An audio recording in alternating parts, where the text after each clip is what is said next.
अस्सलाम वालेकुम दोस्तों, कैसे हैं जनाब? सब ठीक ठाक हैं, खैरियत से हैं? मैं भी बिल्कुल ठीक हूँ अल्हम्दुलिल्लाह, और उम्मीद करती हूँ कि आप सब भी बिल्कुल खैरियत से होंगे।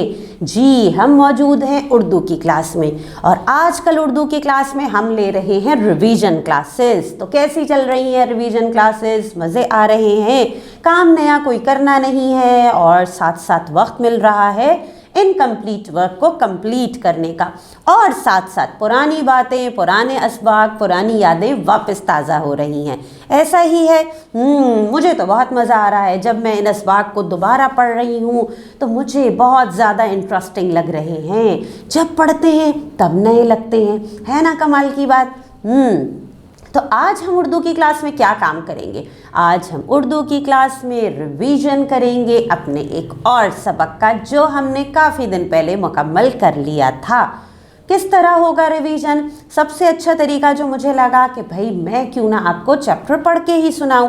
जब पिछली क्लास में भी हमने एक सबक अपनी किताब का दोबारा सुना था तो हमारे जहन में वापस सारी चीज़ें आ गई थी।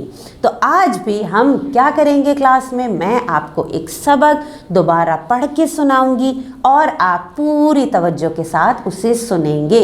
मुझे लग रहा है कि कुछ हम भूल गए हैं पिछले असबाक को, इसीलिए मैं ऐसा रिवीजन करवा रही हूँ। तो चलें, आज हम किस सबक का रिवीजन करने वाले हैं? कौन सा सबक मैं आपको पढ़ के सुनाऊंगी? हमारी किताब का सबक नंबर 9, बाब नंबर 9, जिसका नाम है जिंदाबाद। किताब खोलने की आपको पता है बिल्कुल भी ज़रूरत नहीं है, सिर्फ सुनना है पूरी तवज्जो के साथ। चलें फिर, तैयार हैं? तो जी जनाब, मैं आपको सुनाती हूँ क्या लिखा था हमारे सबक में। ठीक है। हमारे सबक का नाम है जिंदाबाद। क्या था ये? किस बारे में बात थी? चलें पढ़ते हैं, सुनते हैं। मेरी दोस्त डायरी। रक्शे वाले ने रस का आखिरी घूंट भरा, ग्लास बेंच पर छोड़ा और मुझे 2 उंगलियों में फंसाकर मशीन पर खड़े आदमी की तरफ बढ़ा दिया। रस वाले ने मुझे लकड़ी की संदूकची में फेंका और गन्ना मशीन में डालने लगा। मैंने आंखें फाड़ कर संदूक में इधर उधर देखना शुरू ही किया था कि धड़म से ढकना ऊपर गिरा और मैं अंधेरे में। अंदर का माहौल कदरे तारीक और ठंडा था। मैं आंखें फाड़ कर अपने नए साथियों को देखने लगा।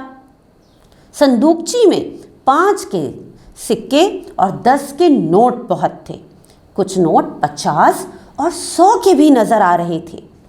पहले तो मुझे लगा जैसे सब नोट मुझे अजीब सी नज़रों से देख रहे हैं। कुछ की नज़रों में तारीफ़ थी तो कुछ की नज़रों में हैरानगी। सब चहमगोइयाँ करते हुए महसूस हो रहे थे। मैं कुछ परेशान सा हुआ। ऐसा लगा जैसे सब लोग बस मेरे बारे में ही सोच रहे हैं, क्योंकि मैं इन सब के दरमियान नया भी था और साफ सुथरा भी। थोड़ी देर बाद खामोशी छा गई। ऐसा लगा जैसे इन सब ने मुझे कबूल कर लिया है।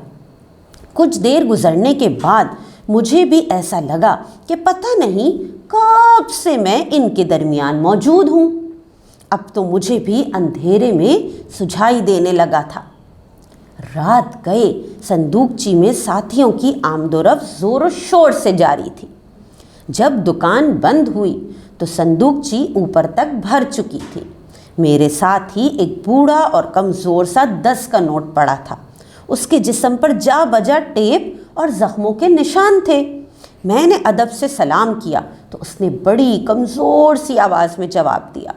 फिर मेरे कड़क और खुशबूदार जिस्म को रश्क भरी नज़रों से देखते हुए पूछा, क्या बैंक से आज ही निकले हो?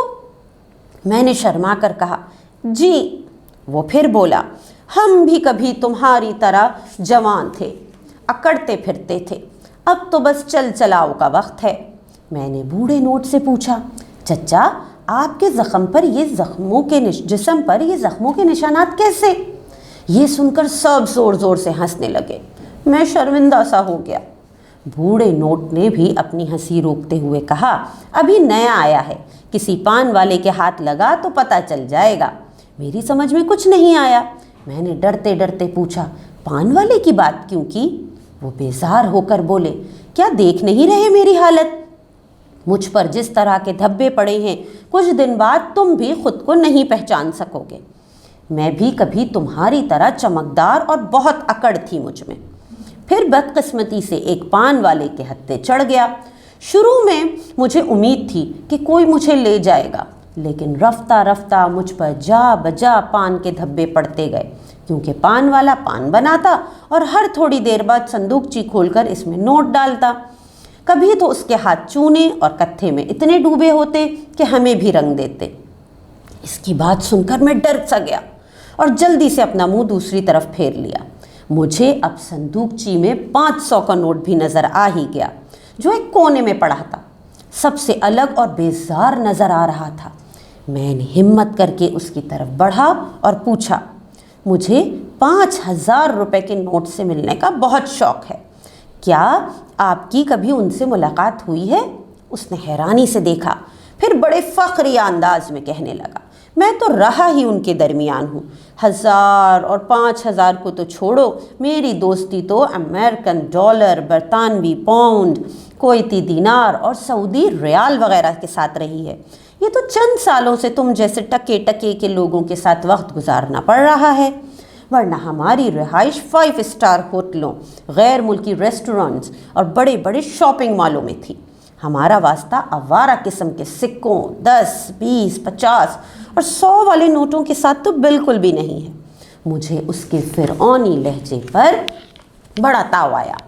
کچھ کہنے ہی والا تھا کہ مجھ سے پہلے بوڑھا نوٹ بول اٹھا صاحب اتنا غرور اچھا نہیں، مانا کہ آپ کا اٹھنا بیٹھنا امیر کبیر لوگوں میں ہے، آپ کی قدر و قیمت بھی ہم سے زیادہ ہے، مگر ایک چیز جو سب سے مشترک ہے اور وہ چیز آپ میں نہ ہوتی تو آپ محض کاغذ کے ایک ٹکڑے ہوتے اور آپ کے اوپر 500 یا 5000 لکھنا بھی بیکار ہوتا۔ وہ کیا؟ 500 کے نوٹ نے حیران ہو کر پوچھا۔ بوڑھے نے مسکرا کر کہا قائد اعظم، اب شرمندہ ہونے کی باری 500 کے نوٹ کی تھی۔ اس کا سر جھک گیا۔ 5 روپے کے ایک چمکدار سکے نے کھنکھناتے ہوئے نعرہ لگایا قائد اعظم۔ صندوقچی میں موجود سب نے چلا کر جواب دیا زندہ باد۔ جی جناب، تو یہ تھا ہمارا سبق، ہماری کتاب کا سبق نمبر 9، جس کا نام تھا زندہ باد۔ اب یاد آ گئی ساری باتیں؟ کس طرح جی خود اعتمادی کے ساتھ اس بوڑھے نوٹ نے بات کی، احساس دلایا 500 کے نوٹ کو، اس کی غلطی کا، اس کے غرور کا سر نیچا کیا۔ جی ہاں، تو اب تو یاد آ گئی نا ساری چیزیں۔ مجھے امید ہے کہ اب کبھی نہیں بھولیں گے۔ اب کام یہ کریں گے کہ ایک وائس ریکارڈنگ بنائیں گے، اس میں آج کی ریویژن کلاس کے بارے میں اپنی مس کو بتائیں گے، اور کیا تھا اس چیپٹر میں، کون کون تھا، کس نے کیا بات کی تھی۔ کچھ کردار تھے نا، اب انہیں کردار ہی کہیں گے، بھئی نوٹ تھے جو آپس میں بات چیت کر رہے تھے، تو کون کس سے کیا کہہ رہا تھا، کتنے روپے کا نوٹ موجود تھا، کیا ہوا تھا، یہ ساری چیزیں اپنے الفاظ میں وائس ریکارڈ کریں گے اور اپنی ٹیچر کو بھیجیں گے۔ ٹھیک ہے، تو چلیں پھر آج کے لیے مجھے دے دیجیے اجازت۔ اللہ حافظ۔